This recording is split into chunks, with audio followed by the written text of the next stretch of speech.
The Bible says in Proverbs 22:6 that teach a child the way they should go, or train a child the way they should go, and they will not depart from it when they get old. We teach everything else as parents or guardians, from how to behave in public, how to be respectful, name it. But finance is one of the difficult subjects most people do not discuss, especially when it comes to teaching our kids how to handle money. This is the Majority Mindset. My name is Sylvia. If it's your first time, I thank you for coming. But while you're here, please consider to subscribe and hit on notification bell so that when I put out great contents like that, you will not miss a thing, and I will greatly appreciate it. And if you're a current subscriber, I appreciate you for returning. As you know, our goal is to get you out of debt, stay out of debt, and start to build generational wealth. Once we build all this wealth, we definitely want to leave it for our children, some form of investment portfolio. Before we did that, it's so important for us to make sure that they have the tools to handle whatever wealth we will leave them, besides the fact whatever they are also going to make when they become adults as well. And that's what today I want to discuss about how to teach our little ones money from preschool age to college. We can't wait any longer. This pandemic has taught us a whole lot of things that I know not everybody can be 1% wealthy, but if we start taking care of our money and doing certain things right, we don't need to wait on the government for us to get a stimulus before we find our next food. And more so, if majority are wealthy or doing well, those who are not doing well, we will be able to help them without even thinking twice about it.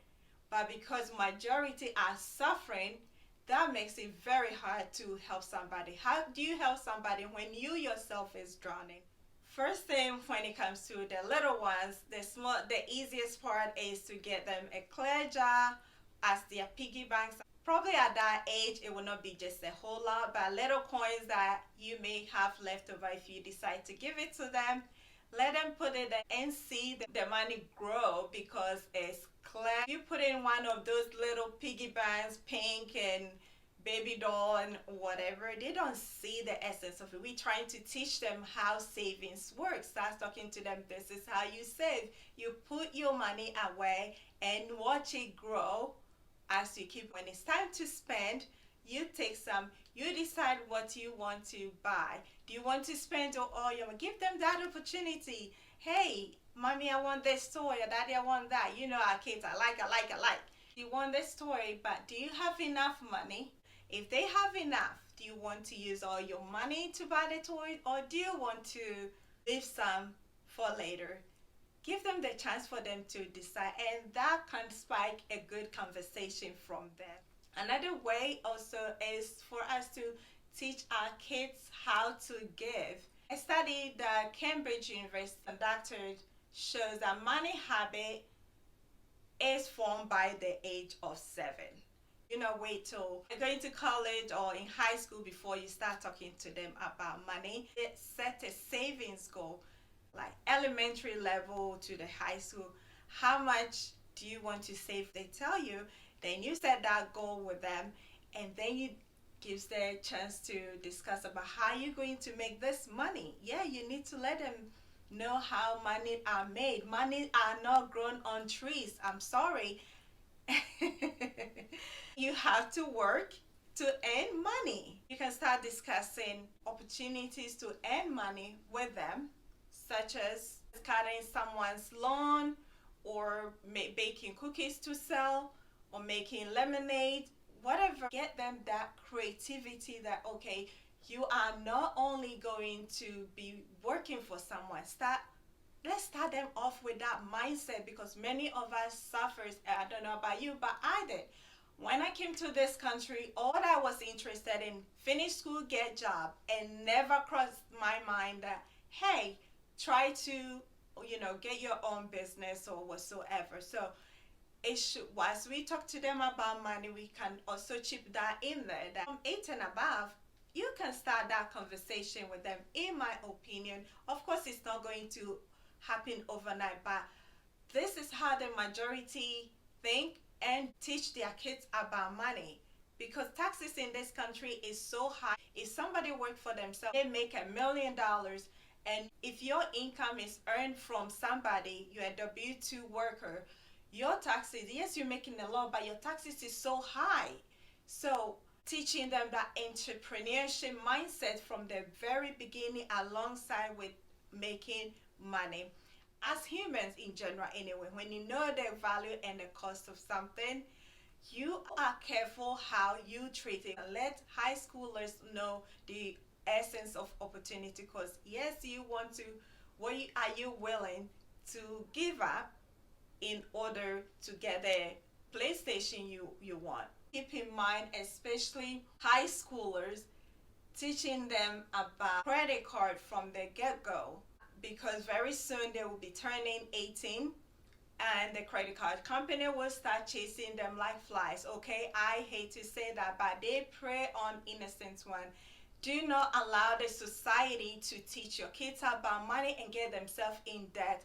Start teaching them now that credit cards are not free. If they need to have it in order to build credit, I trust you as an adult, and that's why we are doing that, so we can get our financial literacy on point, so we can impart this knowledge into our little one. No, and you haven't done that already, don't check some of my videos, some of the stuff that we can do to save money, some of the tips and tricks that you can do to avoid yourself getting into debt, so we can impart all this wisdom and knowledge into our little ones with the hope that they will be smarter than us and avoid certain mistakes that we make. Another tip that I have for you is when they get to the age that they can do certain things for you to earn some money, and I'm not speaking about household chores that they are supposed to do, like make bed and cleaning the, no.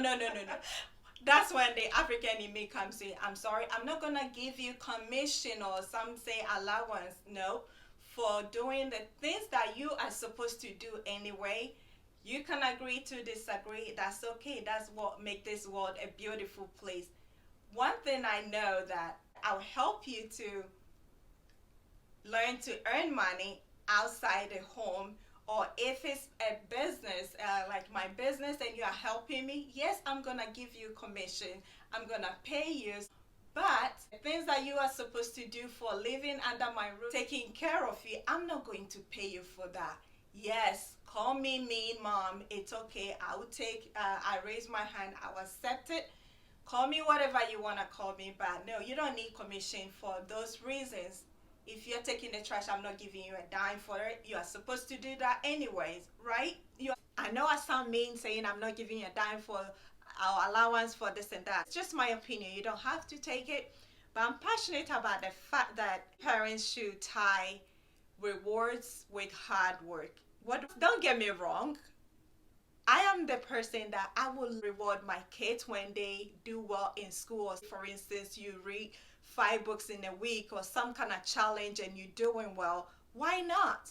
I just don't believe that I should be paying you for doing house chores. That's pretty much it. But that's mostly life is about. When you work hard and you do good, you benefit or you reap the reward of your hard work, and that is what I meant. Yeah, that's wrong that I'm in it. It's a form of bribing them in school, but sometimes we all need some form of motivation anyway. Help our kids to open savings account and teach them how to manage this savings account. It is so shocking to find out that in this country, some people do not have any form of checking account or savings account. When they get a paycheck or somebody write them a check, they have to go to those payday checks place, and they take 10% out of it. How much is that money that you're going to give somebody for 10%? Meanwhile, you can have a bank account for free. Of course, there are some that charge if you need certain minimum payment in there, but there are some that don't have to charge you. All that you have to do is go to the bank with a child, open an account in their name. They don't need to give this money to all payday predators. Yes, I've said it. Come after me. You know this was coming. There's no way I will complete this segment without talking about the power of compound interest. Families, parents, I'm on my bended knees. If I can beg you guys to really start teaching our kids about investing early, that's one of the best financial education you could ever give to your kids. Not only teaching them, but enforcing it, insisting on it. Let them start investing every little coin they will get. When they spend some, let them start. It does not matter, especially in the stock market. And let's stop being scared and start looking at it. Why are rich people, why are a lot of people now so into stock market? What is there? Let's start educating ourselves in everything. It's so scary in the beginning. Books about it, research, listening to videos, and try to educate yourself. That's when you're going to acquire that knowledge. Let's start our kids. The schools might not teach them. This is our responsibility that we have to take on. Most parents taught us that go to school, get a good job, and save your money. We've all heard the saying that savers are losers. It sounds harsh, but we all know how much the banks gives to us when we put our money in the bank.